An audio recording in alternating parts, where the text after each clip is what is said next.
You may have noticed I've been making lots of short videos, lots of YouTube shorts. They're under 60 seconds. Lots of you really like them. Don't worry, I'm still going to be producing longer videos too.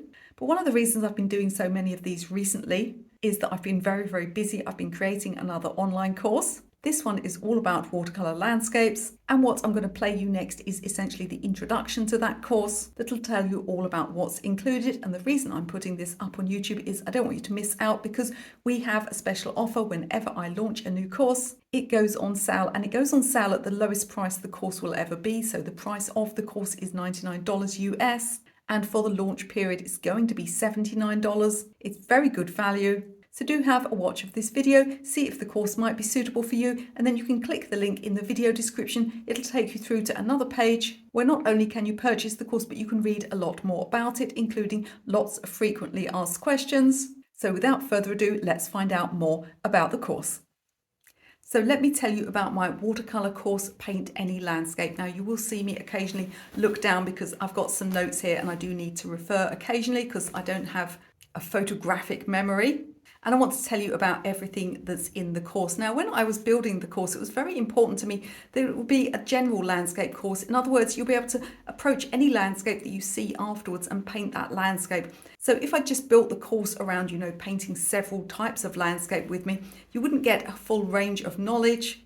You might then find yourself looking at a different sort of landscape and not knowing what to do, which is why this course is built around elements of landscape painting. It's not just about recreating some paintings alongside me. Now, I was also keen that you would be able to paint the landscapes that you see where you live, and that it wasn't all, too English. I didn't want to just sort of do the landscapes that are around me. If everybody else was interested in painting, mountains and desert or something like that. So I did a few surveys before starting to build the course. I did a survey on my Facebook group and I did a survey on YouTube. And I asked people the type and the sort of subjects and landscape elements that they would want to learn in a course such as this, and I've built the course around it.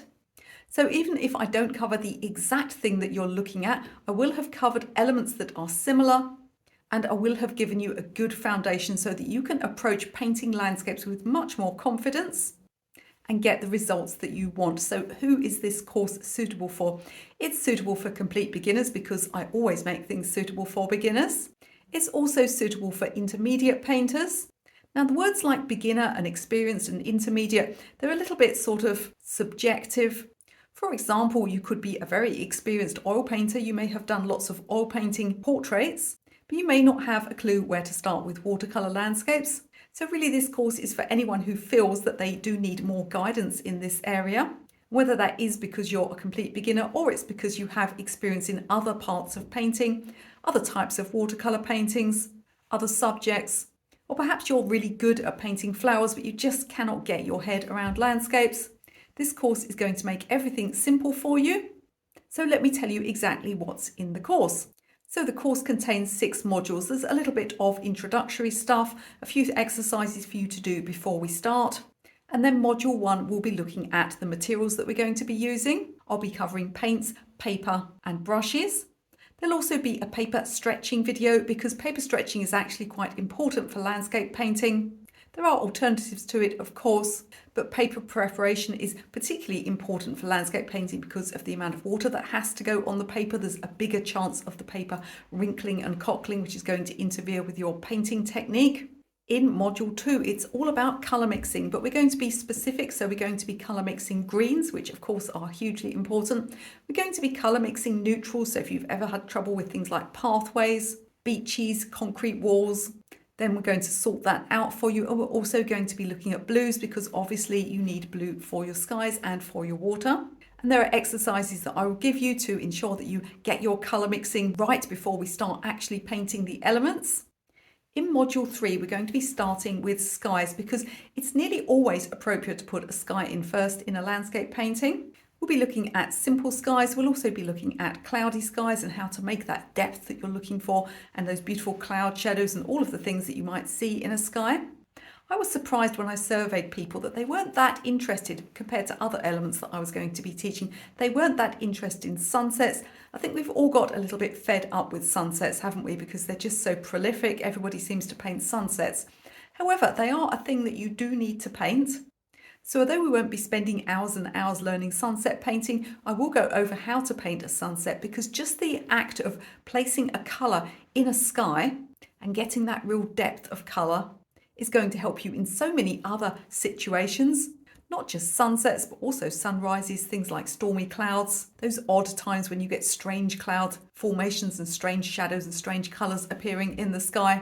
We're going to sort all of that out, and we'll be using the knowledge gained in the previous module about mixing our blues, along with some techniques that I'm going to show you for layering and building up so you can get skies that don't have loads of drying lines in and where you've got the colours correct.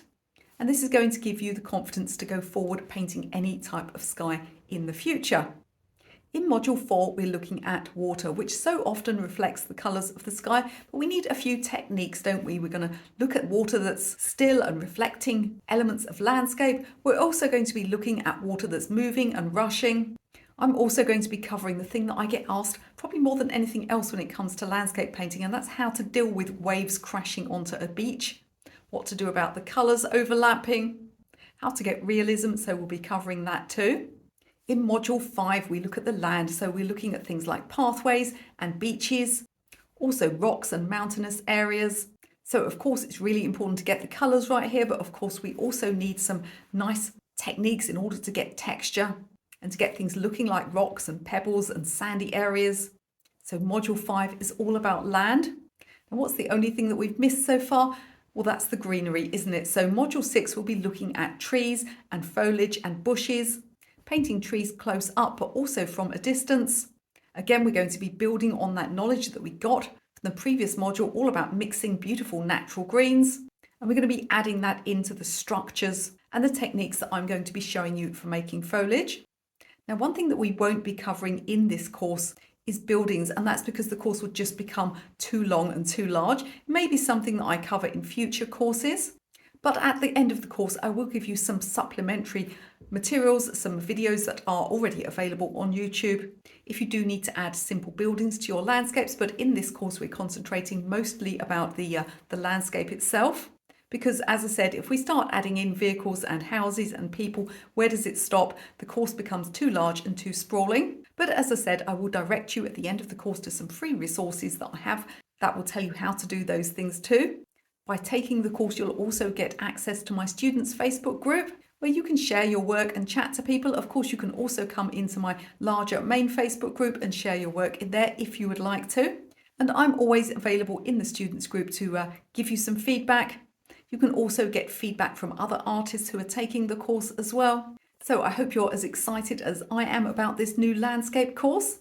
And I hope you'll consider joining so that you can move forward with confidence. And when working with watercolours, you'll be able to paint any landscape. So if you've watched all the way to the end, don't forget to grab your course discount. And if you're watching this video and it's sort of 2 years down the line, you're thinking, well, there's no discount on this course anymore, Michelle. I'm afraid that's just life. All of my courses are incredibly good value and have incredibly good reviews. So even if you're paying full price for the course, you are still going to get a real bargain. But if you do happen to catch this video when it first comes out, don't forget to grab this course at the lowest price it will ever be. I'll see you again with a new free YouTube video very soon.